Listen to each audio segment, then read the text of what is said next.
Welcome to भाई की पढ़ाई सब्सक्राइबर, और जिन्होंने नहीं किया वो कर दो। कर दिया, चल पढ़ाओ। तो यारो चैप्टर पालमपुर गांव के ऊपर है और गांव में मोस्टली लोग फार्मिंग करते हैं।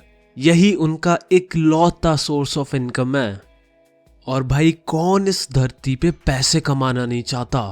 अंबानी को देख लो, इतना कमा चुका है फिर भी रुक नहीं रहा, पता नहीं कितनी बड़ी डकार मारेगा। तो दोस्तों फार्मर्स को पैसे मिलते हैं उनकी फसल से। अगर फसल ज्यादा तो पैसे ज्यादा। तो एग्जाम में ज्यादातर यही क्वेश्चन आता है, right 3 methods to increase the production of crops. यानी कोई भी 3 तरीके बताओ जिससे ज्यादा फसल मिले। तो तुम सोच रहे होगे सिंपल है, पहला पॉइंट तो यही हो जाएगा कि ज्यादा जमीन पर खेती करो तो ज्यादा फसल उगेगी।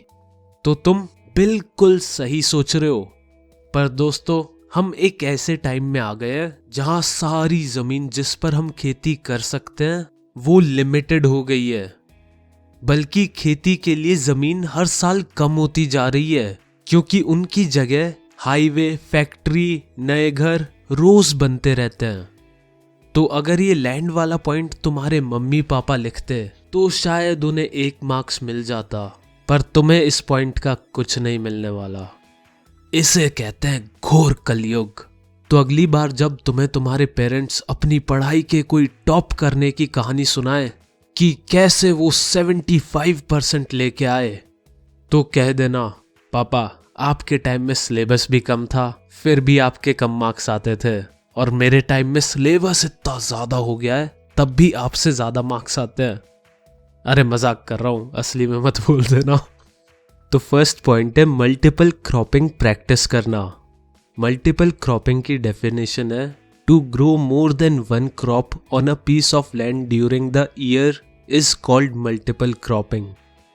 यानी एक साल में 1 से ज्यादा बार फसल उगाना। जैसे रेनी सीजन में बाजरा या ज्वार उगा दिए, फिर अक्टूबर से दिसंबर पोटैटो, और फिर विंटर सीजन में गेहूं उगा दिए। तो ये एक मल्टीपल क्रॉपिंग का एग्जाम्पल था। अब सेकंड पॉइंट है using of modern farming methods. जैसे पहले हम लोग गाय का गोबर यूज करते थे फर्टिलाइजर के तौर पे, अब केमिकल फर्टिलाइजर आ गए हैं। ये सब हुआ था 1960s में, जब इंडिया में द ग्रीन रेवोल्यूशन आया। इसमें फार्मर्स को HYV सीड्स के बारे में बताया गया और उन्हें यूज करने की सलाह दी गई। ये सबसे पहले हरियाणा और पंजाब में हुआ था, और इससे सबसे ज्यादा व्हीट एंड राइस क्रॉप को प्रॉफिट हुआ। HYV मतलब हाई यील्डिंग वैरायटी सीड्स। ये सीड्स पहले से ऑलमोस्ट 2.5 गुना ज्यादा यील्ड देते थे, यानी क्रॉप प्रोड्यूस करते थे।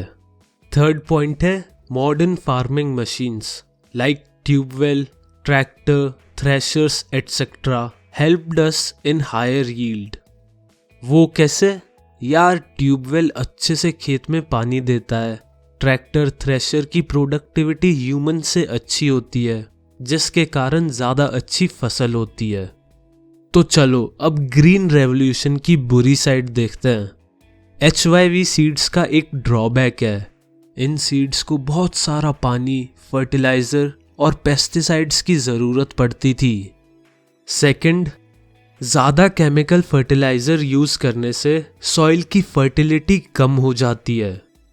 थर्ड, ट्यूबवेल का पानी जमीन के अंदर से आता है, जिस कारण ग्राउंड वाटर बहुत कम हो जाता है और वाटर टेबल बहुत नीचे चली जाती है। और इतना ज्यादा पढ़ाने के बाद मेरी एनर्जी भी नीचे चली गई है। मैं अपने आप को रिचार्ज करके आता हूं। तो मिलते हैं अगले एपिसोड में।